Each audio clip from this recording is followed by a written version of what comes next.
Ceci est un livre audio autogénéré par Google.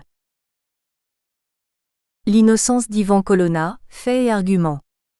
Histoire d'une preuve fabriquée. Pour éclairer le lecteur sur les façons de faire de la police et de la justice antiterroriste, commençons par l'évocation du fait suivant. Il s'agit du procès des personnes accusées d'avoir aidé Ivan Colonna pendant sa cavale. Des 5 accusés, 4 ont admis avoir aidé le fugitif entre 1999 et 2003.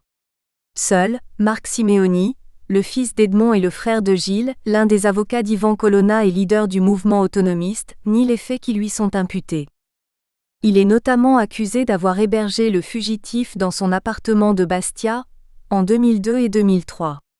Pour appuyer leur accusation, les policiers antiterroristes font état de 2 traces appartenant à Ivan Colonna et retrouvées dans cet appartement. L'affaire paraît entendue, et on ne comprend pas les dénégations de Marc Simeoni. Mais qu'en est-il en réalité ? 1. Les 2 empreintes en question ont été retrouvées, l'une sur une boîte de pansement, l'autre sur un coussin. 2. Les enquêteurs n'ont pas placé les scellés réglementaires sur l'appartement entre le moment où Marc Simeoni a été interpellé et celui où ont commencé les perquisitions. 3. Sur l'un des 2 objets, le coussin, outre l'ADN d'Ivan Colonna, a été retrouvé celui d'Alain Ferrandi, le chef du commando Érignac. Rappelons que Marc Simeoni a loué son appartement en octobre 2000 et qu'Alain Ferrandi avait été arrêté en mai 1999. Comment est-ce possible ? Notons en revanche l'absence tout aussi étonnante d'empreintes de Marc Simeoni sur cet objet retrouvé dans cet appartement qu'il habitait depuis 3 ans quand la perquisition a eu lieu. 4. L'enquête a été menée par le commandant Lebos, l'un des acteurs principaux de l'affaire Colonna, et dont on verra plus loin qu'il n'est guère étouffé par les scrupules, dossiers truqués, coups et blessures, détournement de procédures à des fins privées, etc. Marc Simeoni a affirmé au procès que le commandant Lebos lui aurait dit « Je suis spécialiste de la pêche au gros. J'ai pêché Colonna.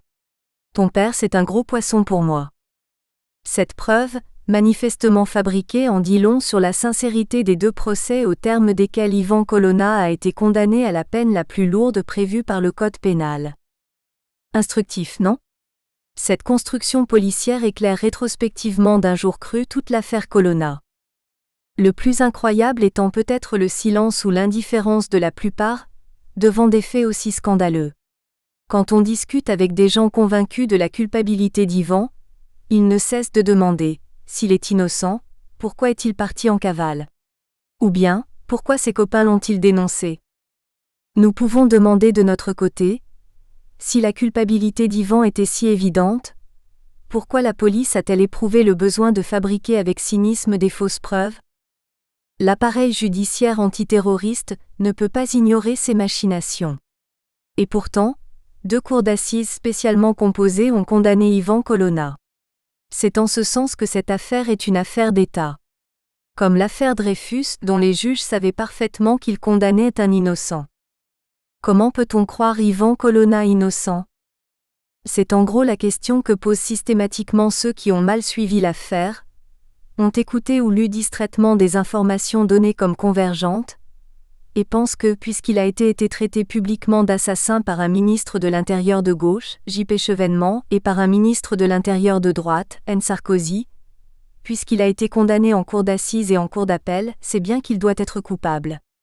Les mêmes estiment que la police, la justice, malgré quelques erreurs dont l'affaire d'Outreau a montré la possibilité, font grosso modo plutôt bien leur travail. Et puis ce Corse qui agresse ses juges, est-il si sympathique ? Quand ses copains l'avaient dénoncé, ils avaient agi sur ce premier mouvement qui est toujours le bon, comme chacun sait. Par la suite, s'ils se sont rétractés, c'est forcément parce que le clan Colonna les a convaincus de le faire avec des moyens sans doute peu recommandables. Pourtant, nous sommes de plus en plus nombreux à penser que l'innocence d'Ivan Colonna est une certitude. Cette certitude s'appuie sur plusieurs séries de raisons fondamentales.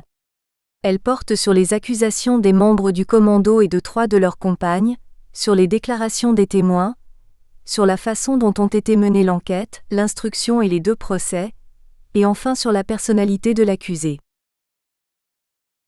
Les accusations.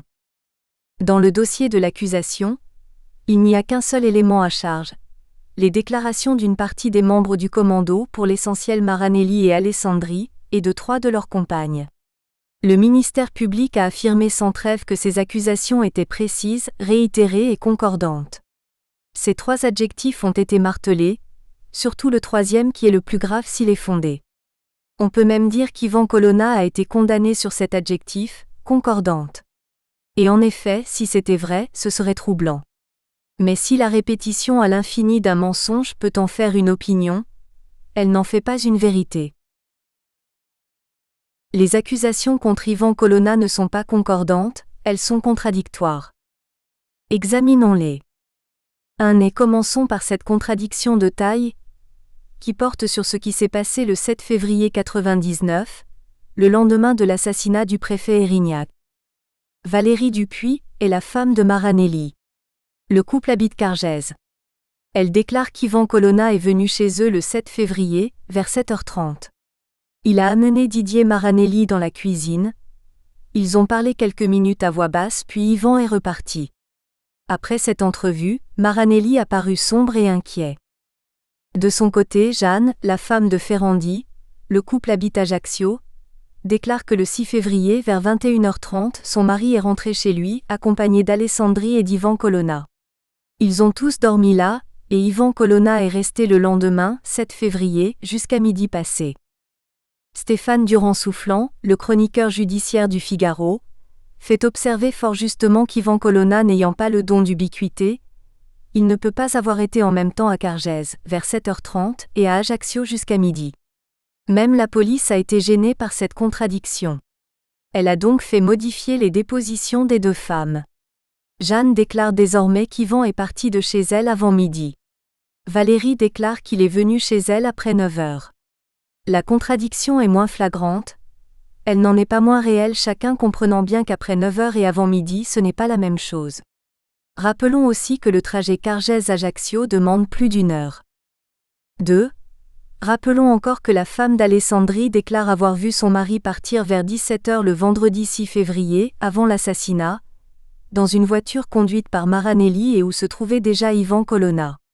Ivan Colonna n'aurait donc pas eu de véhicule personnel pour rentrer à Cargèse. Or, la même déclare être allée à Ajaccio le 7, vers 10h du matin, chercher son mari chez les Ferrandi. Elle dit y avoir vu Ivan Colonna. Chose étrange, elle ramène son mari à Cargèse et pas Ivan Colonna. Comment celui-ci serait-il donc rentré? Autre détail étonnant, Michel Alessandri déclare sur le même sujet: « J'ai été étonnée de voir Ivan Colonna, chez les Ferrandi. » Pourquoi est-elle étonnée, si elle l'a vu la veille partir avec son mari? Les contradictions de cette sorte, il y en a bien d'autres. 3. Déclaration d'Alessandri et de Versini. Elle porte sur l'attaque de la gendarmerie de Pietrosella, le 6 septembre 1997. Le commando est divisé en 2 groupes A et B. Alessandri est dans l'un, Versini dans l'autre. Ils affirment, ils sont les seuls à le faire, que Colonna faisait partie de l'expédition. Chacun d'eux dit qu'Ivan était dans l'autre groupe que le sien. Il n'était pas dans le groupe A. Il n'était pas dans le groupe B. Où était-il donc? 4. Les réunions préparatoires. L'équipe se réunit à plusieurs reprises ici ou là pour préparer l'assassinat du préfet. Ils racontent tous que ces réunions ont lieu tantôt dans la distillerie d'Alessandri à Cargèse, tantôt dans la charcuterie de Versini à Cristinacce, tantôt au garage Hertz de l'aéroport dirigé par Ferrandi. Maranelli dit que certaines ont eu lieu à Cargèse dans la propriété des Colonna. C'est un détail mémorable puisqu'il s'agit du domicile du tueur. Maranelli est pourtant le seul à s'en souvenir. 5. Maranelli affirme que la veille du crime, il est allé en voiture avec Alessandri et Colonna faire une tournée de reconnaissance dans Ajaccio. Il raconte encore qu'à un feu rouge, place Abatucci, leur voiture a été heurtée à l'arrière par une voiture dont la conductrice, Valérie Mariani, téléphonait en conduisant. Interrogée par la suite au sujet de cet accrochage, Valérie Mariani dit qu'elle est descendue de voiture pour le constat. Dans l'autre voiture, il y avait une seule personne, le chauffeur, Alessandri. Maranelli aurait donc menti. 5. L'arme du crime. Maranelli, encore lui, affirme que dans l'après-midi du 6 février, il a conduit en voiture Ivan Colonna à une certaine adresse, dans Ajaccio. Là, quelqu'un remet à Colonna l'arme du crime. De son côté, Alessandri déclare que le commando s'est retrouvé vers 18h au hangar de Baleone, qui appartient au garage Hertz, près de l'aéroport. Il affirme qu'il aurait remis l'arme du crime à Colonna, à ce moment-là. 6. Quant au crime proprement dit, le récit qu'en fait Alessandri apparaît surréaliste même s'il n'est pas à proprement parler contradictoire. Il serait donc 3, Ferrandi le chef, Colonna le tueur et lui, Alessandri. Ils sont en train de descendre la rue Colonel Colonna d'Ornano. Alessandri est en avant. Il croise le préfet qui monte vers le théâtre. Alessandri continue d'avancer sans se retourner. Il entend les coups de feu. C'est seulement maintenant qu'il se retourne et voit le préfet à terre. Or, il y a eu 5 coups de feu. Entre le 3e et le 4e, l'arme s'est enrayée. Le tueur a tapé sur la crosse, extrait le chargeur et réarmé. Tout cela représente une durée relativement longue. Le moins qu'on puisse dire c'est que les temps de latence d'Alessandri sont singulièrement lents. Ils lui permettent en tout cas de n'avoir rien à dire sur le moment clé du drame. Il était là, mais il n'a rien vu. Quant à Ferrandi, il refuse de donner le moindre détail. Ils peuvent donner un élément capital, le nom du tueur. Mais ils sont muets sur les broutilles. Quels sont donc les détails révélateurs qu'il s'agit de taire à tout prix ? La moindre de ces contradictions aurait dû inquiéter les enquêteurs et les magistrats instructeurs. Leur addition aurait dû montrer que le dossier ne reposait que sur des accusations non pas concordantes, mais fantaisistes. Tout aurait dû conduire à la relaxe. 2. Les TEMOIGNAGES. Aucun témoignage à charge contre Ivan Colonna ne tient, donc. En revanche, tous les autres lui sont entièrement favorables. 1. Les témoins oculaires du crime. Beaucoup de témoins ont remarqué quelque chose de suspect. Le soir du 6 février 98 aux alentours du théâtre du Callister où avait lieu le concert auquel se rendait le préfet. Tous ces témoins ne parlent que de 2 hommes à côté de Claude Erignac, au moment de l'assassinat. Or, pour étayer leur accusation contre Ivan Colonna, les policiers ont besoin de 3 hommes. C'est pourquoi ils survalorisent le seul témoignage qui parle de 3 hommes, celui de Joseph Arrighi. Ce retraité des renseignements généraux rentre chez lui, en marchant le long du cours Napoléon. De là où il est, il a entendu les coups de feu mais les pâtés de maison l'ont empêché de voir l'assassinat. Il continue de marcher. Au niveau de la manufacture des tabacs, il est dépassé par 2 hommes qui trottinent et qui sont rattrapés par un 3e. Bien évidemment ce témoignage ne prouve rien. Rien ne dit que les 2 hommes et le 3e venaient du même endroit. Le 3e était légèrement décalé parce qu'il venait vraisemblablement d'un autre point où il servait de guetteur.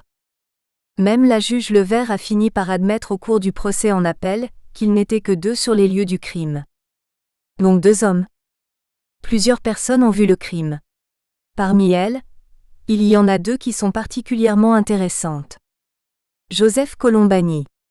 Il est l'organisateur du concert, ami du préfet, responsable UMP, bras droit du conseil de l'exécutif corse. Marie-Ange Contard. Elle a vu le tueur à 2 mètres. Nous espérons que vous avez apprécié cet aperçu. Pour continuer à écouter ce livre audio sur Google Play Livres, utilisez le lien dans la description de la vidéo.